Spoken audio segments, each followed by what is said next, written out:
सभी साधक कमर गर्दन सीधी करके ध्यानात्मक स्थिति में बैठ जाएं।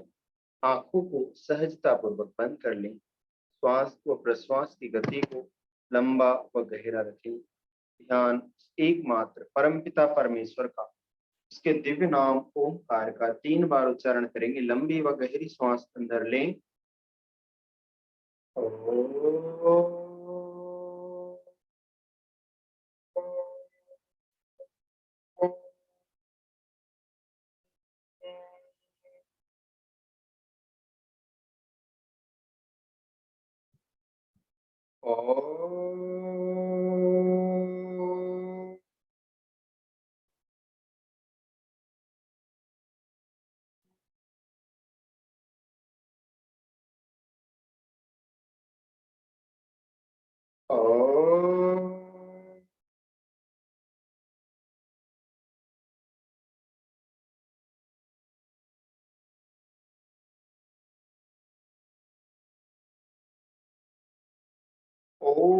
भूर्भुवः स्वः तत्सवितुर्वरेण्यं भर्गो देवस्य धीमहि धियो यो न प्रचोदयात्। अपने दोनों हाथ की हथेलियों को आपस में रगड़ें, आंखों पर लगाएं, धीरे से सहजता पूर्वक हथेलियों के मध्य में अपनी आंखों को खोल लें। आप सभी योग साधकों का मैं पंकज बहुत बहुत स्वागत करता हूँ इस टीटीसी के कोर्स में। हम अभ्यास क्लास स्टार्ट करते हैं। अच्छा, कोई मुझे ये बताएगा कि हमने हठ प्रदीपिका में कौन से योग की चर्चा की है? आपको फर्स्ट डे मैंने बताया था कि हठ प्रदीपिका में जैसे हमने अष्टांग योग की चर्चा की थी पतंजलि योग सूत्र में, ऐसे हठ प्रदीपिका में जिस योग का वर्णन है उसको क्या बोलते हैं? राजयोग सर। राजयोग।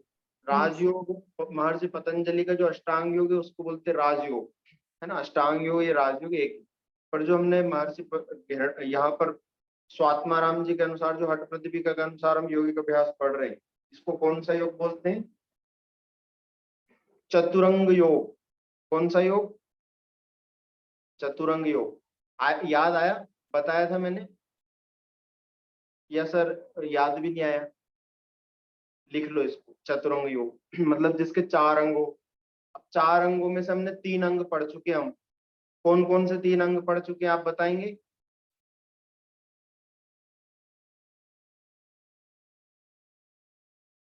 आसन, प्राणायाम और कल हमने पढ़ा था मुद्रा बंध।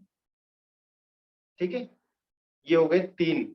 आज एक और हम शॉर्ट में समझेंगे क्योंकि मुद्रा और बंध तक का अभ्यास आपका प्रैक्टिकली यूज में आने वाला अभ्यास है जो आप प्रैक्टिकली डायरेक्ट लोगों को बताएंगे। चौथा जो योग है उसका नाम है नादानुसंधान। आपने नाद योग का नाम सुना है? योग के अनेक प्रकार है, उसमें से एक प्रकार है नाद योग। तो जो नाद योग है उसी को ही यहाँ पर नादानुसंधान की संज्ञा दी गई है। और जो नाद जो है नादानुसंधान जो आपने नाद योग सुना है वो स्वामी स्वात्माराम जी द्वारा ही इसको हठ प्रतिपिका में वर्णित किया है। वैसे इसके जो जनक है वो कौन है? नादानुसंधान के आदि योगी, क्योंकि हठ योग को किन्होंने दिया? आदि योगी ने। तो आदि योगी ने नाद योग के 1.25 करोड़ प्रकार बताए। कितने? 1 2 4 नहीं, 1.25 करोड़ प्रकार नाद योग के बताए। ठीक है, उस नाद योग के 1.25 करोड़ प्रकार में से नादानुसंधान एक प्रकार है। तो नादानुसंधान मुख्य प्रकार हम मानते हैं क्योंकि इसके द्वारा लिबरेशन तक जाना संभव और सरल है। ठीक है, अब नादानुसंधान में क्या करते हैं? नादानुसंधान में मुक्तासन की स्थिति में बैठ जाते हैं, मतलब आप पद्मासन या किसी भी कंफर्टेबल पोजीशन में बैठ जाएंगे। सांभवी मुद्रा का अभ्यास करेंगे। आंखें बंद करके भी आप सांभवी मुद्रा का अभ्यास कर सकते हैं, आंखें खोल के भी। आंखें अगर आप खोलकर भी सांभवी मुद्रा का अभ्यास करते हैं तो कुछ समय के बाद में आप बाहर के विषयों से कट जाते हैं। और आंखें बंद करने का भी मतलब यही होता है कि हमें बाहर के विषयों से कटना होता है। ठीक है, इसमें क्या करना है कि राइट राइट जो आपका कान है, आंखें बंद करना है। हम जब ध्यानात्मक स्थिति में जाते हैं तो इसको जनरली हम करते भी है कि हम ध्यानात्मक स्थिति में बैठे पहले अपने वातावरण के प्रति सजग हो जाए, वातावरण में जो आवाजें आ रही हैं उनके प्रति सजग हो जाए। तो वो एक प्रकार से आप नादानुसंधान ही कर रहे हैं। नादानुसंधान में क्या करते हैं? अपने दाहिने कान से ध्वनियों का सुनने को ट्राई करते हैं। अब हम क्या करते हैं? बाहरी ध्वनियां सुनते हैं, फिर अपने आंतरिक ध्वनियों पे आते हैं। तो इसका जब हम लगातार लगातार लगातार लगातार अभ्यास करते हैं तो वो ध्वनियां धीरे धीरे धीरे धीरे सूक्ष्म होती चली जाती है। आपको फिर आपके हृदय की धड़कन क्योंकि थोड़ी सी स्थूल है वो सुनाई देगी। फिर आपके जो छोटे छोटे बॉडी पार्ट्स है ना, उनकी जो छोटे छोटे बॉडी ऑर्गन है उनकी हलचल तक आप महसूस कर पाएंगे। बिना किसी हलचल के आप केवल कान से उनकी हलचल को महसूस कर पाएंगे। फिर धीरे धीरे जब ये चीजें शरीर से ऊपर उठेंगी, मन या बुद्धि के लेवल तक जाएगी, प्रकृति के लेवल तक जाएगी, जब आप आत्म रूप में धीरे धीरे स्थित होने लगेंगे तो आपको धीरे धीरे पहले इसमें 4 अवस्थाएं बताई गई है नाद की, कि 4 प्रकार से आप धीरे धीरे स्टेप बाय स्टेप जाएंगे। फर्स्ट अवस्था है, फर्स्ट अवस्था में आपको झंझन रूप अनाहद नाद शब्द सुनाई देगा, झंझन टाइप की एक आवाज आएगी आप, इस प्रकार से उन्होंने वर्णन किया है। दूसरे में भैरी, एक वाद्य यंत्र का नाम है भैरी, उस प्रकार की आपको आवाज सुनाई देगी। तीसरी जब कंडीशन में आप पहुंचेंगे तो उसमें ढोल के समान ध्वनि सुनाई देगी। चौथी जब कंडीशन में पहुंचेंगे तो वीणा के समान झनकृत स्वर आपको सुनाई देगा। मतलब एक समझने की बात है कि इस प्रकार आप धीरे धीरे स्थूल से सूक्ष्म और भी सूक्ष्म नाद में धीरे धीरे प्रवेश करने लगेंगे। क्योंकि ऐसी भी मान्यता है कि ये संपूर्ण जो सृष्टि ना एक वाइब्रेशन का ही पार्ट है, एक वाइब्रेशन पर ही पूरी पूरी धरती, पूरी संरचना है जितनी भी है सारी वाइब्रेशन पर टिकी है। तो जो वाइब्रेशन है वो क्या है? नाद। जो ओमकार की हम ध्वनि करते हैं वो भी क्या है? नाद। ऐसा माना जाता है कि एक परमपिता परमेश्वर का दिव्य नाम क्या है? तस्य वाच का प्रणव। प्रणव, आप देखो प्रणव का आपने सुना नहीं, आप बोलते हो सर हमने प्रणव तो सुना ही नहीं, प्रणव परमात्मा का नाम है। बट आप एक चीज हमेशा से बोलते आ रहे हैं, ब्रह्मा विष्णु सदा शिव जानत अविवेका, प्रणवाक्षर के माध्य ये तीनों एका। इसका मतलब क्या हुआ? प्रणवाक्षर आपने यहाँ पे बोला ना, प्रणवाक्षर के माध्य ये तीनों एका, इसका मतलब क्या है? ब्रह्मा विष्णु सदाशिव जानत अविवेका। जिस व्यक्ति के पास में विवेक अभी प्राप्त नहीं हुआ है, जिसको जो अभी अविद्या में है, वो ब्रह्मा विष्णु महेश इस प्रकार तीनों को अलग अलग करके देखता है। प्रणवाक्षर के माध्य ये तीनों एक ही है। उस परम पिता परमेश्वर की तीनों शक्तियां हैं, ये अलग अलग नहीं है। उस परम पिता परमेश्वर ने जब सृष्टि की रचना की तो उसी को हमने ब्रह्मा के नाम से संबोधित किया। उस परम पिता ने जब इसका पालन किया तो उसको विष्णु के नाम से हमने संबोधित किया। जब उस परम पिता परमेश्वर ने इसका फिर से विनाश किया तो उसी को हमने शिव के नाम से। तो ये तीनों हम जानते हैं कि ब्रह्मा जी अलग है, विष्णु जी अलग है। इसका मतलब क्या है? अभी हम अविवेकी है। जिस दिन हमारे अंदर विवेक का जागरण होगा, जब हम समाधिस्थ होंगे, जब हम अपने आत्म स्वरूप में स्थित होंगे, उस समय आप ये सारी प्रकृति आपको आपमय लगेगी। आप मतलब आप इससे अलग नहीं है। आपको ऐसा लगेगा कि संपूर्ण संसार मैं ही हूँ, मैं कुछ अलग नहीं हूँ। तो ये चीजें हमारे जो पौराणिक ग्रंथ है वहां पर भी मेंशन की गई है। पर वहां पर क्या है कि जो व्यक्ति हैं उनकी चेतना के हिसाब से बात की है। जब आप वेदों और उपनिषदों को पढ़ेंगे तो उनको ऋषियों ने लिखा तो उनकी चेतना हाई थी। आपकी चेतना का लेवल जब उस लेवल पे जाएगा, जब आपकी बुद्धि का लेवल उस लेवल पे जाएगा, तब आपको वो चीजें समझ में आएंगी। पर सभी की बुद्धि उस लेवल की नहीं होती। इसीलिए उसके बाद में उपनिषदों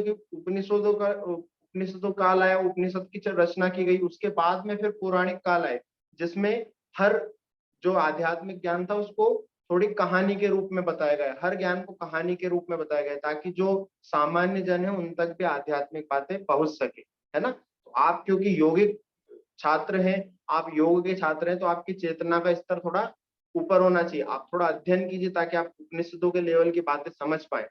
जो ब्रह्म ज्ञान की बात है उनको आप अपने जीवन में उतारें। तो आपको समझ में आए प्रणवाक्षर के, वो थोड़ा सा हम अलग चले गए।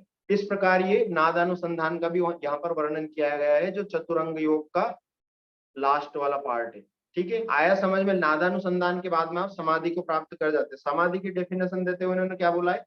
जैसे नमक में पानी मिलाने पर एक रूप हो जाता है पानी, उसी प्रकार आत्मा और मन जब एक रूपता हो जाती है, उस समय उसको समाधि इन्होंने बोला है। ठीक है, जब मन का जो अभी अलग अस्तित्व है, हमारा मन में कुछ चल रहा है कुछ चल रहा है, जब वो मन पूरी तरह से आत्मा में विलीन हो जाता है, उसका स्वयं का कोई अस्तित्व नहीं रहता। जैसे पानी में मिलने के बाद में नमक का कोई अस्तित्व नहीं रहता है, तो उसी प्रकार वो समाधि की डेफिनेशन इन्होंने दी। समाधि की तुलना मतलब इस प्रकार की।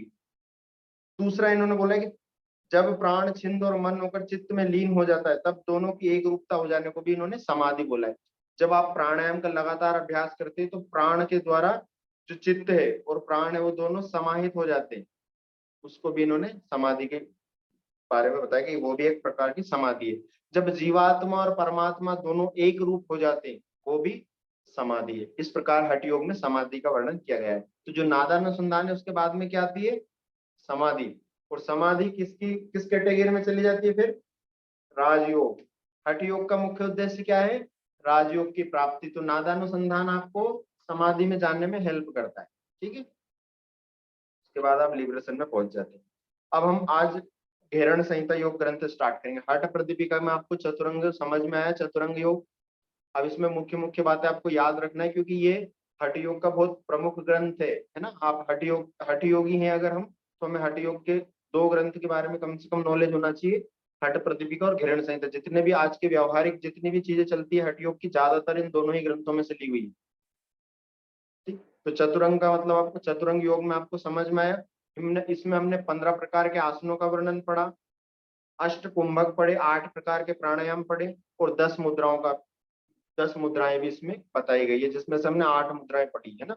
तो 3 मुद्राएं हमने छोड़ दी है, इसमें से 7 मुद्राएं पढ़ी है जो आपके काम की है, जो आपके व्यवहारिक उपयोग में आने वाली है। अब हम षटकर्म को आज थोड़ा सा डिटेल में पढ़ेंगे घेरण संहिता के अनुसार। देखो, अब घेरण संहिता में सप्तांग योग का वर्णन किया है, ये चीज लिख लो आप कि सप्तांग योग का वर्णन किस ग्रंथ में किया गया? घेरण संहिता में। ये आपको पता होना चाहिए, इतना बेसिक नॉलेज आपको होना चाहिए। देखो, अब जो सप्तांग योग है उसको घटस्थ योग भी बोला गया है क्योंकि महर्षि घेरण ने क्या करा है, जो हमारा शरीर है ना इसकी तुलना घड़े से की। जिस प्रकार एक कच्चा घड़ा होता है ना, उसी प्रकार हमारे शरीर की कच्चे घड़े से तुलना की गई है, जिसको हम इस सप्तांग योग के माध्यम से योगाग्नि में जला करके पका बनाते हैं, मतलब अपने शरीर को पकाते हैं। जैसे पका हुआ घड़ा रहता है ना, कच्चे घड़े से पका हुआ घड़ा रहता है, इसी प्रकार यौगिक अभ्यासों के माध्यम से उस कच्चे घड़े को पकाते हैं। उसी प्रकार हमारे शरीर को दिव्य बनाने का ये सप्तांग योग मार्ग दिया है। ठीक है, अब सप्तांग योग में कौन कौन से हैं? सबसे पहला है सठ कर्म। अब मैं आपको उसके लाभ भी बता देता हूँ, इन्होंने शॉर्ट में लाभ बताया उनकी। सठ कर्मणा शोधनम च, अर्थात सठ कर्मों से शरीर की शुद्धि होती है। आसनेन भवे दृढ़म, आसन से दृढ़ता आती है शरीर में। मुद्राया स्थिरता चैव, मुद्रा से स्थिरता आती है। प्रत्याहारेण धीरता, प्रत्याहार के अभ्यास से धैर्य की प्राप्ति होती है। प्राणायाम लाघवम च, प्राणायाम से लघुता मतलब हल्केपन की प्राप्ति होती है, हल्कापन आता है शरीर में और मन में दोनों में। ध्यानम प्रत्यक्ष दर्शनम प्रत्यक्षमात्मनम, आत्मा का प्रत्यक्ष करने की आत्मा का प्रत्यक्ष करने की सामर्थ्य आपको ध्यान से आती है। आत्म भाव में स्थित होने की सामर्थ्य ध्यान से आती है। समाधि ना निर्लिप्त, समाधि की स्थिति में आप निर्लिप्तता की अवस्था को प्राप्त कर लेते हैं, जहां आप किसी भी चीज में लिप्त नहीं होते, हर चीज से ऊपर उठ जाते हैं। ठीक है, अब हम आज सठ कर्मों का केवल वर्णन करेंगे। सठ कर्मों को आपको अच्छे से सुनना है क्योंकि ये सभी प्रैक्टिकल चीज है और इनमें से कुछ कुछ चीजें मैं आज आपको दूंगा, वो आपको कल करना है। कल प्राणायाम का अभ्यास किया था आप सभी ने? किया था? आधे घंटे किया था? अर्चना मैम, प्राणायाम का अभ्यास किया था कल? नहीं सर, मुझे ना थोड़ा सा प्रॉब्लम है कमर में, इसके लिए मैं नहीं कर रही 2 दिन से। कमर में प्रॉब्लम है? वो थोड़ा सा पेन हो रहा है, इसकी वजह से नहीं कर रही हूँ। आसनों का अभ्यास कर लिया था क्या आपने प्राणायाम की जगह? नहीं नहीं, योगा क्लास में करती हूँ ना ज्वाइन, तो इसके लिए थोड़ा सा कुछ प्रॉब्लम हो रहा है मुझे, इसलिए 2 दिन से मैं नहीं कर रही हूँ। हाँ, तो आपको इस प्रकार से योगिक अभ्यास नहीं करवाना है किसी को, कि आप जब योगिक अभ्यास करवाएं तो आपकी बैक में पेन हो जाए। अर्चना मैम, अ, अर्चना मैम क्या बोल रही हो? आपको योगा में कब हुआ? आपको अचानक से नहीं हुआ? नहीं नहीं नहीं, योगा में नहीं हुआ, पहले से हो रहा योगा है, में नहीं इसलिए हुआ मैं तो मेरी क्लास आती है। 2-3 दिन से मैं क्लास नहीं कर रही हूँ, कल आज चलो नहीं किया चलो, मैंने। कोई बात नहीं ना। इनको क्लास सर, में इनको सर रेगुलर ना रेगुलर सर इनको क्या हो गया है, जैसे मराठी में ना यहाँ पे चमक आना बोलते हैं, अचानक से उठते उठते मसल्स में कुछ हो गया है ना, वो इनको ये साइटिक नर्व के इधर हो गया है, तो इनको 1-2 मैं वैसा। एक्चुअली ठीक भी नहीं हो रहा है। मैं डॉक्टर से जाकर आज मिलकर भी आई, उन्होंने दवाई दी, इंजेक्शन दिया।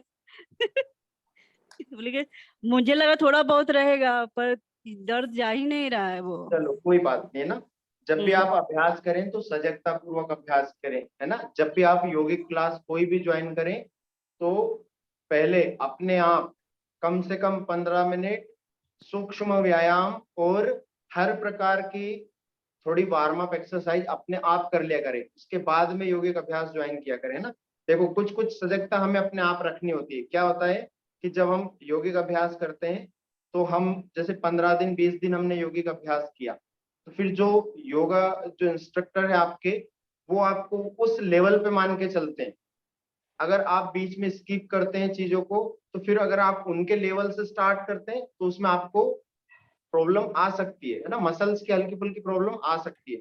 तो हेलो निधि, निधि मैम, क्या हुआ ना, लगता है मुझे ना भारी, एक्चुअली पानी नहीं आ रहा है ना, इसकी वजह से बाल्टा, वही बाल्टी होता है ना, वो मैं उठाई, इसकी वजह से मुझे लगा चमक आ गया। सर इनको और कुछ बताइए अगर आपको पता हो, इनको कैसा था जो पीरियड्स होते हैं समझ ना, गया मैम, वो टाइम अर्चना के बाद में अचानक से कुछ हुआ, मसल्स वीक होते हैं, वेट उन्होंने उठाया है, लगता है वही हुआ है। वही हुआ है। ये सेशन के टाइम पे नहीं हुआ, बहुत टाइम से ये मेरे साथ है, इनको ये वो टाइम पे हुआ है। हाँ मैं समझ गया अर्चना मैम, निधि मैम, ये बहुत कॉमन प्रॉब्लम हो गई आजकल। मैं इसके बारे में आपसे चर्चा करूंगा क्लास के लास्ट में ना। अभी हम क्योंकि विषय से भटक जाएंगे, ये पूरा फिर थेरेपेटिक योगा में चले जाएंगे तो वो फिर ज्यादा लंबा हो जाएगा। तो अभी आज हम सठ कर्म का अभ्यास पहले पढ़ते हैं, उसके बाद में फिर आपको इसके बारे में मैं अर्चना में कुछ कुछ अभ्यास बताऊंगा। आप 15 दिन तक लगातार अभ्यास करना, 100% ठीक हो जाएंगे। आप कहीं डॉक्टर के पास जाने की आपको जरूरत नहीं है। Thank you sir. सो अभी हमने आपको सठ कर्म का अभ्यास कल बताया था, परसों के दिन, शिवानी मैम, दीपिका मैम। सठ कर्म का अभ्यास, सठ कर्म का मतलब आपको समझ में आया था। 6 प्रकार के कर्म, जिन्होंने लाइव क्लासेस नहीं ली और जिन्होंने रिकॉर्डेड क्लासेस देखी होंगी उनको भी पता होगा कि 6 कर्मों में हमने धोती, बस्ती, नेति, त्राटक, कपालभाति और नौली क्रिया पढ़ी थी, है ना। नौली, कपालभाति, नौली, त्राटक और कपालभाति। अब इसमें थोड़ा सा क्रम चेंज है। क्या क्रम चेंज है? जो हमने हठ प्रदीपिका में पढ़ा था, हठ प्रदीपिका में धोतिर्वस्ति स्थिता नेति त्राटकम नौलिकम तथा, ऐसे उसमें लिखा था, पहले त्राटक फिर नौलिकी फिर कपालभाति, है ना। अभी यहाँ पर क्या किया है, जो महर्षि घेरण ने बताया, वो नौलिकी, त्राटक और कपालभाति, एक क्रम बस थोड़ा सा चेंज कर दिया, त्राटक और नौलिकी का। अब नौलिकी को लौलिकी भी बोला जाता है ना, यहाँ पर घेरण संहिता में लौलिकी भी वर्ड। तो आपको बहुत ज्यादा कंफ्यूज नहीं होना, ये आपके काम की चीज नहीं है कि ये कौन सा क्रम ऊपर नीचे। आपको 6 वो के वही 60 कर्म यहाँ पर बताए हुए। ये मैंने जनरल इन्फॉर्मेशन इसलिए दे दी क्योंकि आप थोड़ा सा जब इसमें कंफ्यूज कब होते हैं, जब आप कोई कंपटीशन एग्जाम वगैरह देते हैं या कुछ करते हैं तो वहां पर ये कंफ्यूज करते हैं कि किस प्रकार से उसने क्रम चेंज बताया। बाकी 60 कर्म यही है।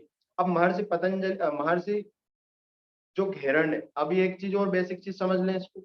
जो जो हमने हठ प्रदीपिका पढ़ी, वो स्वात्माराम जी ने पूरा ज्ञान किनका दिया, जो नाथ गुरुओं से जो ज्ञान आया, नाथ गुरु, क्योंकि स्वात्माराम जी नाथ परंपरा के योगी रहे हैं, तो उन्होंने नाथ गुरु को हमने पढ़ा था ना, आदिनाथ से मत्स्येंद्रनाथ, मत्स्येंद्रनाथ से गोरक्षनाथ, गोरक्षनाथ से इस प्रकार नाथ परंपरा चली आई। तो जो स्वात्माराम जी थे, उन्होंने, उनके जो गुरु थे नाथ गुरु, उनके द्वारा जो उन्होंने ज्ञान ग्रहण किया, उनको उन्होंने एक ग्रंथ में पिरोया, उसको हम हठ प्रदीपिका के नाम से जानते हैं। अभी जो घेरण संहिता में जो संवाद है, वो है महर्षि घेरण और राजा चंड कपाली नाम के एक राजा थे। वो महर्षि घेरण के पास जाते हैं और वो इस ज्ञान की उनके उनसे रिक्वेस्ट करते हैं कि मुझे इस प्रकार इस संसार से मुक्ति के लिए मुझे ज्ञान प्रदान कीजिए। तो महर्षि घेरण जो उनको ज्ञान प्रदान करते हैं, उसी को सप्तांग योग के बारे, उसको उसी को हमने सप्तांग योग बोला है। ठीक है। तो अभी हम 60 कर्मों का वर्णन पढ़ेंगे, क्योंकि देखो 60 कर्म जो है वो थेरेपेटिक वे में सबसे ज्यादा यूज होने वाली चीज है। योग के काफी सारे अंगों में से 60 कर्म बहुत ज्यादा यूज होने वाली चीज है और बहुत ज्यादा आप बेसिक चीजें इसमें करवा सकते हैं सभी को। अब हम इसको थोड़ा डिटेल में पढ़ेंगे। तो धोती के पहले लिखेंगे, धोती के इन्होंने 4 प्रकार बताए, अंत धोती, दंत धोती, हृदय धोती, मूल शोधनम। अब चाहे आप नहीं भी लिखेंगे इसको तो कोई प्रॉब्लम नहीं, क्योंकि आपके पास में ये चीजें आ जाएंगी, है ना। आप बस इसको समझ लीजिए, समझना ज्यादा जरूरी है। जहां पर आपको ऐसा लगे कुछ लिखने लायक तो उसको नोट करके आप लिख सकते हैं। अंत धोती, दंत धोती, हृदय धोती, मूल शोधनम। 60 कर्म का पूरा मतलब क्या है? अपने शरीर की शुद्धि करना। अब क्योंकि महर्षि घेरण ने क्या बोला है कि सप्तांग योग को एक और नाम क्या दिया, घटस्थ योग। तो उनका जो मेन फोकस है वो किस पे है कि शरीर की शुद्धि करो पहले। महर्षि स्वात्माराम जी ने प्राणायाम से पहले 60 कर्मों का अभ्यास का वर्णन किया था, और उन्होंने यह कहा था कि जिनमें क्लेश, जिनमें मेद और श्लेष्मा वगैरह बढ़ा हुआ है, मतलब जिनके अंदर स्थूलता है या जिनके अंदर कफ है, उनको ये करने की आवश्यकता है। अगर उनके अंदर, जिनके अंदर ये चीज नहीं है, वो भी प्राणायाम का अभ्यास डायरेक्ट भी कर सकते हैं। पर महर्षि घेरन ने सबसे पहले इसमें 60 कर्म का वर्णन किया है कि सबसे पहले 60 कर्म का अभ्यास करो, उसके बाद में सारे योग के अभ्यास। पहले अपने शरीर की शुद्धि, उसके बाद में आसन, फिर प्राणायाम, फिर सारी मुद्रा, बंध, प्रत्याहार। तो यहाँ पर कंपल्सरी थिंग है ना, 60 कर्म क्या है, कंपल्सरी थिंग, और इसी को फॉलो भी किया जाता है। ज्यादातर इसी को फॉलो किया जाता है कि 60 कर्म का अभ्यास मैंडेटरी होना चाहिए, ताकि आप एक बार का पूरा शरीर जब आप शुद्ध करते हैं तो आपको हल्कापन लगता है। अगर आप 60 कर्म का अभ्यास खुद करके देखेंगे तब आपको ये चीज फील होगी। अब इसमें हम धोती के क्लासिफिकेशन पढ़ते हैं। सबसे पहले अंत धोती, अंत धोती के बारे में पढ़ेंगे। अंत धोती के फिर से 4 टाइप दिए हैं, वातसार, वारिसार, अग्निसार, बहिष्कृत। अब वातसार धोती क्या होती है, वातसार का आपने बहुत बार अभ्यास किया होगा। वातसार क्या होता है, हम कभी कभी खाना खाते हैं ना, क्या करते हैं, श्वास को पेट में ले लेते हैं, फिर डकार के रूप में बाहर निकाल देते हैं। कर पाते हैं आप ऐसे, श्वास एब्डोमेन में भर के और फिर डकार के रूप में बाहर निकाल पाते हैं? जैसे डकार आपको कभी कभी आती है ना, डकार, आपने खाना खाया, डकार, डकार क्या होता है, खाना खाने के बाद में डकार क्या होता है, जो आप मिताहार को फॉलो नहीं करते ना, उसमें एक जो 1/4 पार्ट जो वायु के लिए खाली होना चाहिए, वो भी आप जब उसको भी भर देते हैं तो वायु जब बाहर निकलती है उसको बोलते हैं डकार। तो इसको जब हम अपने आप करने वाले होते हैं, जैसे आप वायु को पहले भरिए,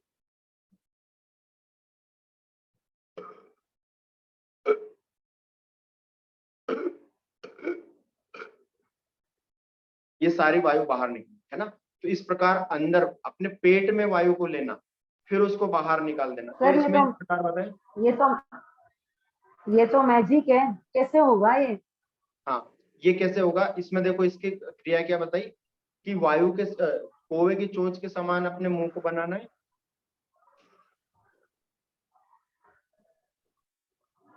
अब वायु को गटक जाना है। जैसे आप पानी पीते हैं ना, ऐसे पानी पीने की तरह वायु को गटकेंगे। आपको अभी भी फील होगा, अगर आप 2-4 बार गटकेंगे तो आपको फील होगा कि हाँ वायु चली गई। तो जब आप उसको ज्यादा भर लेंगे, ये खाली पेट करना है ना, पेट भरा खाली हुआ नहीं पेट होना है। चाहिए, वरना ज्यादा आपने वायु भर ली तो उसमें खाना भी आपका साथ में आ जाएगा।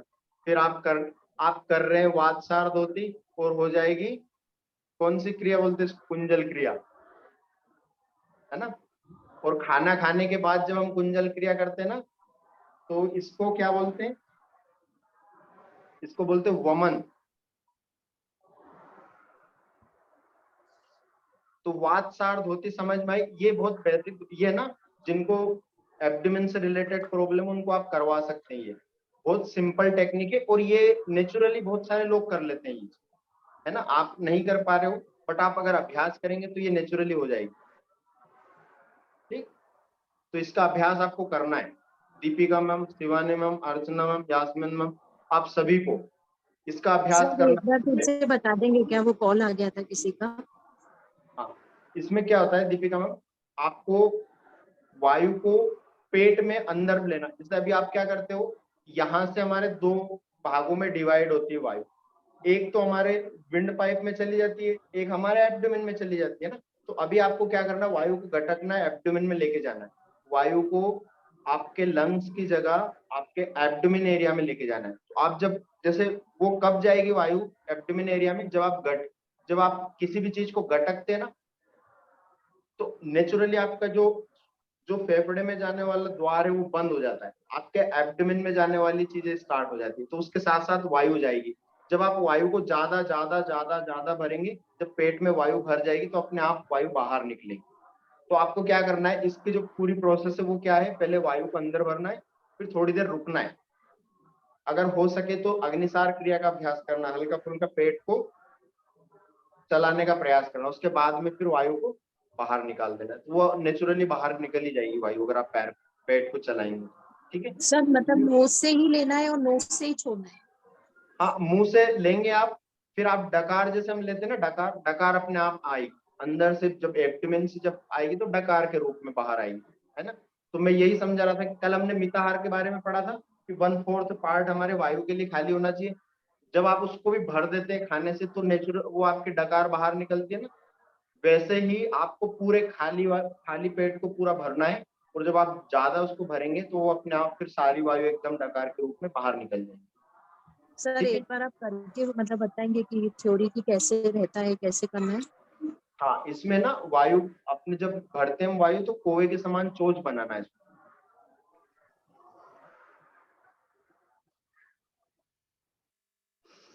इस प्रकार आप करेंगे तो धीरे धीरे होने लगेगा, है ना। अभी इसको रिपीटेड मोड में देखेंगे तो आपको समझ में आएगा, मैंने स्टार्टिंग में करके भी दिखाया है। अब इसके बाद में वारिसार, वारिसार क्रिया को बहुत ध्यान से समझना है, बहुत ही ध्यान से समझना, बहुत सेंसिटिव क्रिया और बहुत ज्यादा उपयोग में किए जाने वाली क्रिया है। वारिसार क्रिया को आपने वारिसार के नाम से नहीं सुना होगा, पर संघ प्रक्षालन का जरूर नाम सुना होगा। संघ प्रक्षालन का नाम सुना है, किया है, संघ प्रक्षालन किया भी है, बस नाम हाँ, निधि मैम आपने किया होगा। हाँ, तो संघ प्रक्षालन का नाम सुना है आपने। अब संघ प्रक्षालन क्रिया किसको करना चाहिए, पहले ये समझ लेना। संघ प्रक्षालन क्रिया कभी भी हार्ट डिजीज वाले को और जिनको हाई ब्लड प्रेशर की प्रॉब्लम है दोनों को नहीं करवाना है आपको, है ना, क्योंकि इसमें क्रिटिकल कंडीशन में जा सकता है साधक, नहीं भी जा सकता, वो आपके ऊपर है। आप अगर उसको योगिक अभ्यास करवा रहे 6 महीने से तो आपको पता होगा कि आपका जो मतलब जो साधक है वो किस लेवल का, आप उसको करवा पाएंगे कि नहीं करवा पाएंगे। पर स्टार्टिंग में किसी को नहीं करवाना है, खास करके 1 से 1.5-2 महीने ने 2 महीने तक जिन्होंने अभ्यास नहीं किया है योग का, उनको संघ प्रक्षालन क्रिया का अभ्यास नहीं करवाना है। क्यों नहीं करवाना है, अभी देखो अभी तक वो बाहर निकल रहे, तो क्यों नहीं करवाना है उसको मैं आपको बताता हूँ। संघ प्रक्षालन क्रिया में 5 प्रकार के आसन होते हैं, ये लिख लीजिए आप, है ना। जो चीजें लिखने लायक है वो मैं आपको बताऊंगा अभी। ताड़ासना, ताड़ासना, वो ना मेरे बोलने की आदत हो गई, आप ताड़ासन लिख सकते हैं, ताड़ासन, ताड़ासना नहीं लिखना है, ताड़ासन। तिर्यक ताड़ासन, तिर्यक ताड़ासन। कटी चक्र आसन, भुजंग आसना, या फिर लिख लो तिर्यक भुजंग आसना। जैसे आपने तिर्यक ताड़ासन लिखा ना, ऐसे लिखो तिर्यक भुजंग आसना। और एक लिखो उदराकर्षण, ठीक है। चलो आप सभी साधक अपने स्थान पर खड़े हो जाओ, 5 आसन का अभ्यास आपको करके दिखाते हो, करवाते हैं। खड़े हो जाओ, 3 आसन आप कर सकते हो खड़े होकर के, तीनों आसन का अभ्यास करेंगे। ताड़ासन किया आप सभी ने, ताड़ासन किया आप सभी ने, खड़े होकर के ताड़ासन करके दिखाओ, ताड़ासन किस प्रकार करते हैं। बहुत बढ़िया, very good Deepika ma'am, well done.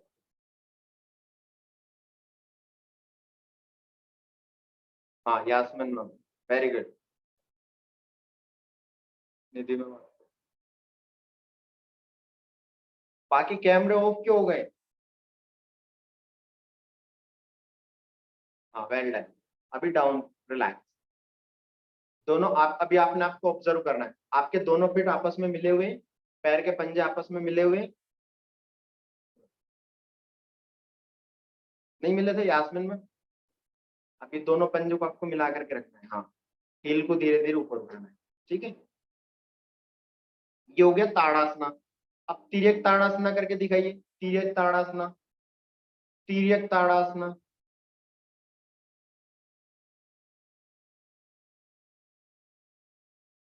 Very good Yasmin ma'am, Shivani ma'am कीजिए तिर्यक ताड़ासना, अच्छा कर रहे हैं। Deepika ma'am, Nidhi ma'am, Archana ma'am, very good. Relax. अभी देखो इसमें चीजें ऑब्जर्व करना है आपको, आपने क्या क्या चीजें आपने किया, क्या किया आपको ऑब्जर्व करना है। आपके दोनों पैरों में हिप डिस्टेंस इतना गैप था, आपके दोनों पंजे एकदम सामने की ओर थे, तिरछे तो नहीं रखे थे। हाँ, तो ये 2 पोजीशन इसमें ध्यान रखना है कि पंजे एकदम सीधे होने चाहिए और अब इसको देखो दो प्रकार से आप कर सकते हो, इसको अर्ध कटी चक्रासन भी इसमें कर सकते हैं। जैसे कुछ साधकों से क्या होता है, इसमें पोस्चर क्या होता है, जैसे आपका तो सभी का करेक्ट पोस्चर था, आप सभी का पोस्चर था, जैसे आपने इस प्रकार के, आप सभी का पोस्चर था इस प्रकार, ठीक है। अगर आप साइड से देखेंगे आप सभी का पोस्चर इस प्रकार जा रहा है, ठीक है। बट आप सामान्य लोगों को करवाएंगे उनका पोस्चर जाता है इस प्रकार, ठीक है। आपको स्ट्रेच का देना है आपके इंटरनल एंड एक्सटर्नल ऑब्लिक्स मसल्स पर, रिब कैज मसल्स पर और आपके शोल्डर मसल्स।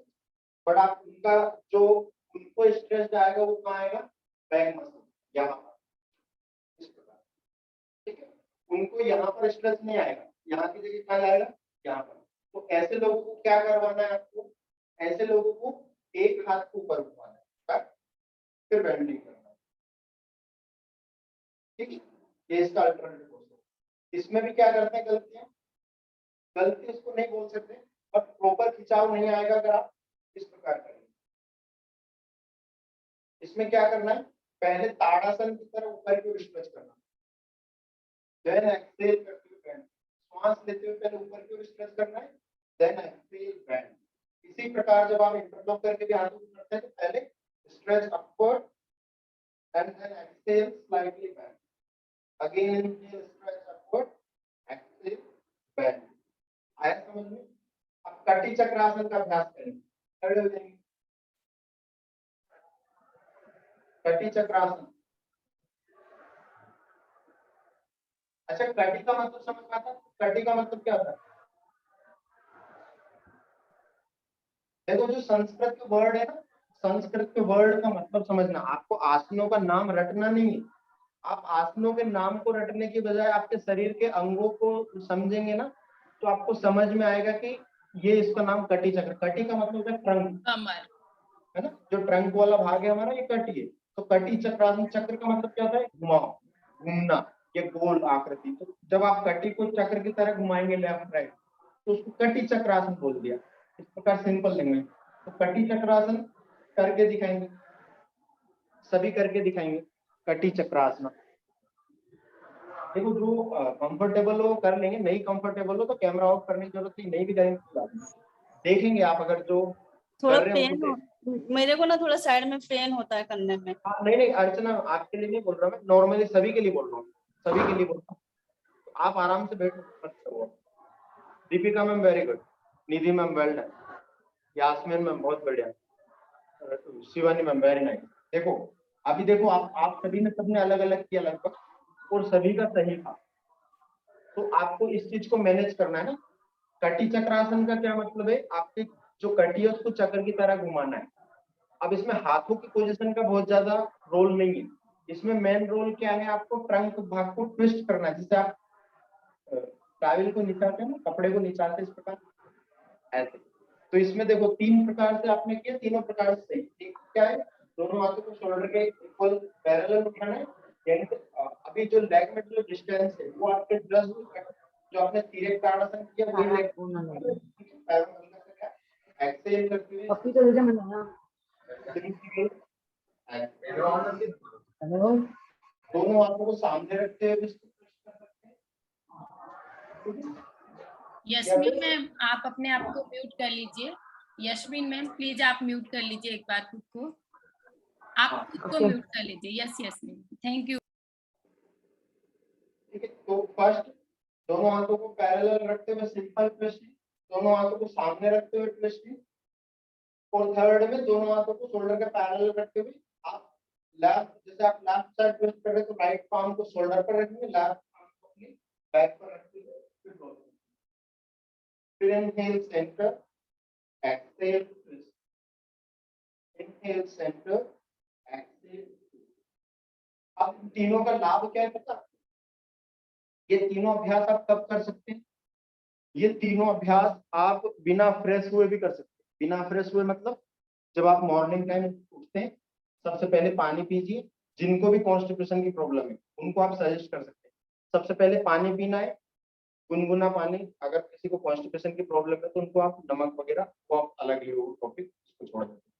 तो गर्म पानी, गुनगुना पानी पीजिए, फिर गुनगुना पानी पीते ही सबसे पहले 3 बार ताड़ासन, थोड़ा थोड़े होल्डिंग के साथ में, ठीक है। श्वास लिया, जब तक आप श्वास को अंदर होल्ड कर सकते हो तब तक ताड़ासन में होल्ड करेंगे, फिर रिलैक्स, फिर डीप इनहेल, होल्ड, फिर इसी यहीं से तिर्यक ताड़ासन, 3 बार लेफ्ट साइड 3 बार राइट साइड, या 5 बार लेफ्ट साइड 5 बार राइट साइड। उसके बाद में कटी चक्रासन, सॉरी मैं तिर्यक ताड़ासन का नाम लेकर के आपको कटी चक्रासन दिखा रहा हूँ। तिर्यक ताड़ासन का मतलब साइड बेंडिंग, पहले फिर ताड़ासन के बाद में साइड बेंडिंग करना है, उसके बाद में कटी चक्रासन। ये 3 अभ्यास आप करेंगे, अगर करेंगे या फिर करवाएंगे, जिनको कॉन्स्टिपेशन की समस्या तो उनको बहुत जल्दी रिलीफ मिलेगा। जिनको प्रेशर बनने की बहुत सारा वो रहता है कि सुबह उठे सर प्रेशर नहीं बन पाए, तो उनको आप ये सजेस्ट कर सकते हो कि आप गर्म पानी पीजिए, मतलब गुनगुना पानी पीजिए, और पहले ताड़ासन का 5 बार, तिर्यक ताड़ासन का 5 बार और कटी चक्रासन का 5-5 बार अभ्यास कीजिए, ठीक है। तीनों आसन समझ में आए। अब होता क्या है, देखो जो हमारे जीआईटी ट्रैक है ना, जीआईटी ट्रैक का मतलब होता है जो माउथ से लेकर के हमारे एनस पार्ट तक एक ही नली है, कहीं बीच में कोई कट पिट नहीं है। आपने मुंह में खाना खाया, वहां से लेकर के जब एनस से बाहर निकलता है हमारा खाना मल के रूप में, वहां तक एक ही नली है, इसमें कहीं कोई बीच में कटाव नहीं है। ऐसा नहीं है कि आपका खाना एब्डोमेन में है, फिर एब्डोमेन से किसी प्रोसेस के थ्रू दूसरे ऑर्गन में जा रहा है ना। एक ही ट्रैक है, उस एक ही ट्रैक का नाम है जीआईटी ट्रैक। तो अब इसमें क्या होता है, अब इनको सेपरेट कैसे किया जाए, जब खाना हमारा एक ही ट्रैक में जाना है तो उसको सेपरेट कैसे किया जाए। तो सेपरेट करने के लिए हम क्या करते हैं, घरों में क्या करते हैं सेपरेट करने के लिए, अगर आप हॉल है उसमें आपको 2 रूम बनाना है तो सेपरेट करने के लिए आप बीच में वॉल लगा लेते हो ना, एक दरवाजा भी लगा देते हो, ताकि आपको जब काम पड़े तो आप दरवाजा खोल लो, वैसे वॉल परमानेंटली बंद करके रखो। तो ऐसे ही भगवान ने जीआईटी ट्रैक में ऐसे ही इसी प्रकार के सिस्टम बनाए। आपने खाना खाया, खाना आपके यहाँ से लैरिंग्स फेरिंग्स से होते हुए आपके स्टमक में गया, ठीक है। स्टमक का आकार फिर क्या करा भगवान ने, उनको पता है कि आप खाना खाएंगे अच्छी ज्यादा, आप योगी तो सभी होते नहीं, तो उन्होंने थोड़ा सा आकार बड़ा कर दिया, उसी नली का आकार बड़ा कर दिया। बट उस बड़े आकार में 2 प्रकार के गेट लगा दिए, एक बाहर एक ऊपर एक नीचे। नीचे गेट इसलिए लगा दिया कि वो खाना पहले यहाँ पर थोड़ा सा, आपने भी पूरा हार्ड फॉर्म में खाया। अब वैसे तो हमारे शास्त्रों का है खाना अच्छे से पचा के खाइए, चबा के खाइए, सॉरी, पर हम चबा के इतना खाते नहीं, हम तो डायरेक्ट निगल लेते, तो पहले उसकी प्रोसेस करनी पड़ती है ना, तभी तो वो छोटे आते हैं। तो इसलिए 2 वहां पर वॉल्स हैं, एक वॉल्स उस खाने को होल्ड करता है कहाँ पर, हमारे एब्डोमेन में, ठीक है। एब्डोमेन में होल्ड करता है ताकि हमारे एब्डोमेन में प्रोसेस के थ्रू जो वो खाना है वो लिक्विड फॉर्म में कन्वर्ट हो सके, उसमें गैस्ट्रस जूस मिले और वो लिक्विड फॉर्म में कन्वर्ट हो सके। और ऐसे ही एक बॉल ऊपर ऊपर भी लगा होता है कि जो आपने खाना गटक लिया है अंदर, वो ऊपर वापस ऊपर ना जाए, इसलिए ऊपर भी वॉल होता है और नीचे भी वॉल होता है ना। तो इसी प्रकार ये तो हो गया एब्डोमेन का वॉल। अब वो जो नीचे वाला वॉल, जैसे आपका खाना लिक्विड फॉर्म में कन्वर्ट हुआ, वो वॉल खुलेगा, आपका खाना जाएगा छोटी आंत, वहां से उसका एब्जॉर्प्शन शुरू होगा, फिर छोटी आंत से इसी प्रकार बड़ी आंत। तो जो वॉल है ना, ये वॉल किसके लिए, खाना आपका पच जाए। पर जैसे पानी है, पानी को पचने की आवश्यकता नहीं है, है ना। तो जो ताड़ासन, तिर्यक ताड़ासन और कटी चक्रासन का आप अभ्यास कर रहे हैं ना, तो क्या होता है, जैसे आपने अगर पानी पिया, पानी अगर आपका पानी पूरा एब्जॉर्ब हो गया कहाँ पर, एब्डोमेन में, तो वो कहाँ से निकलेगा, फिर आपको मूत्र मार्ग से बाहर निकलेगा।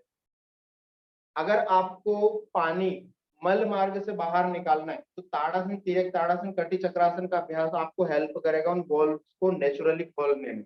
वो वॉल्व जैसे ही खुलेंगे तो आपका जो पानी है वो पूरी तरह से एब्जॉर्ब नहीं होगा, वो एब्डोमेन से जाएगा छोटी आंत में, छोटी आंत से जाएगा बड़ी आंत में, और जो मल जमा है उस मल को धगाता हुआ अपने साथ में बाहर की ओर निकाल के लेके जाएगा, है ना। तो इसलिए आप ताड़ासन, तिर्यक ताड़ासन, कटी चक्रासन का अभ्यास पानी पीने के बाद में कर सकते हैं, ताकि आप अच्छी तरह से मल का त्याग कर सकें। आपका मतलब यहाँ से मेरा मतलब आप जिनको भी सिखाएंगे उनके लिए है ना, अपने आप पर्सनली ना लें। अब वारिसार क्रिया में 3 आसन तो ये हो गए। एक हो गया तिर्यक भुजंगासन। तिर्यक भुजंगासन आपने सभी ने किया, तिर्यक भुजंगासन भी किया। तिर्यक भुजंगासन में कुछ नहीं, जैसे आपने ताड़ासन किया फिर तिर्यक ताड़ासन किया, ऐसे भुजंगासन, तिर्यक भुजंगासन। भुजंगासन और तिर्यक भुजंगासन में लेग की पोजीशन थोड़ी सी चेंज रहेगी। हाँ, निधि मैम कर रहे हैं, आप सभी देख पा रहे सभी को? हाँ, वेरी गुड।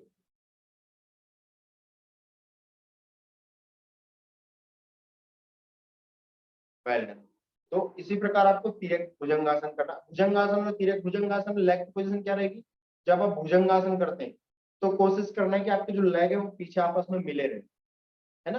अगर आप नॉर्मली हैं, अगर किसी को बैक की प्रॉब्लम है बहुत ज्यादा, तो वो नहीं कर पाएंगे, उनको सेपरेट करवा सकते हो।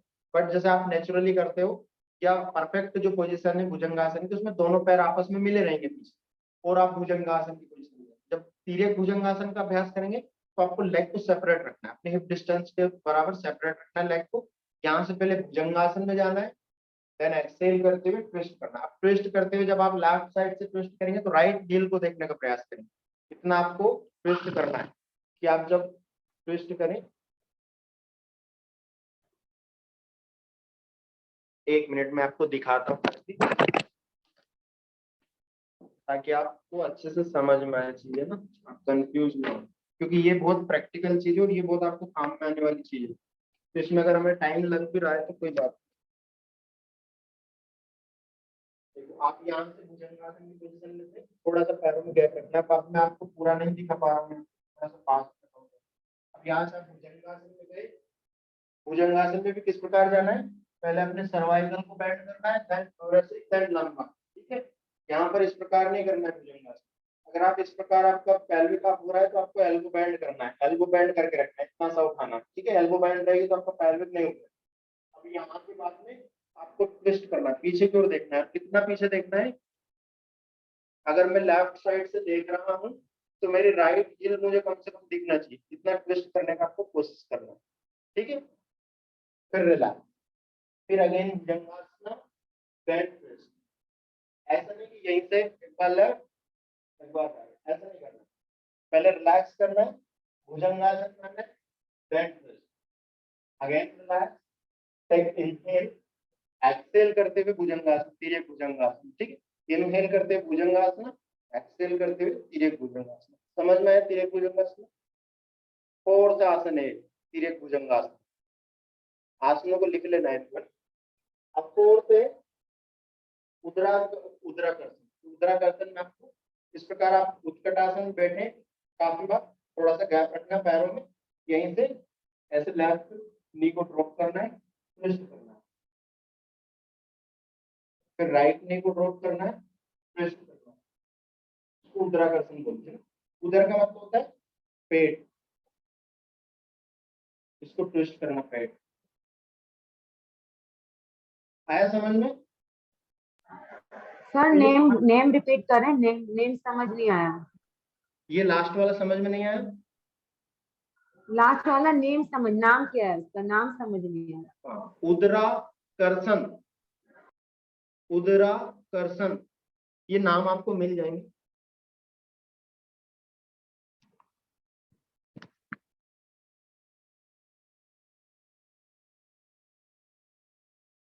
पांचों आसनों के नाम समझ में आए, पांचों आसनों का अभ्यास समझ में आया, पांचों आसन की पोजीशन समझ में आई। ठीक है, अब क्या करना है आपको? शंख प्रक्षालन में क्या किया जाता है?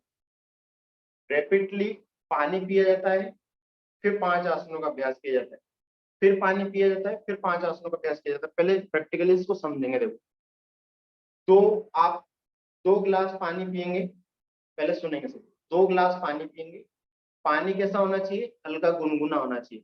उसमें नमक कितना होना चाहिए? नमक भी उसमें मिलाना है। कितना मिलाना है कि आपको आपकी जीभ पर वो खारा ना लगे, है ना, इतना खारा ना लगे कि आप पी ना पाओ। नमक उतना मिलाना है कि आपको नमक का स्वाद आए बट खारा ना लगे बहुत ज्यादा। ठीक है, अब उसको तैयार कर लेना है पानी को। कितने पानी को तैयार करना? देखो, 2 प्रकार से लघु संघ प्रक्षालन होता है। एक लघु संघ प्रक्षालन होता है, एक दीर्घ संघ प्रक्षालन होता है। तो जनरली लघु संघ प्रक्षालन ही किया जाता है। दीर्घ संघ प्रक्षालन जो उच्च साधक है, जिन्होंने लगभग एक साल का जिनको अभ्यास हो गया है योग का, उन्हीं को करवाना है ना। और लघु संघ प्रक्षालन में बहुत ज्यादा सावधानियां नहीं है।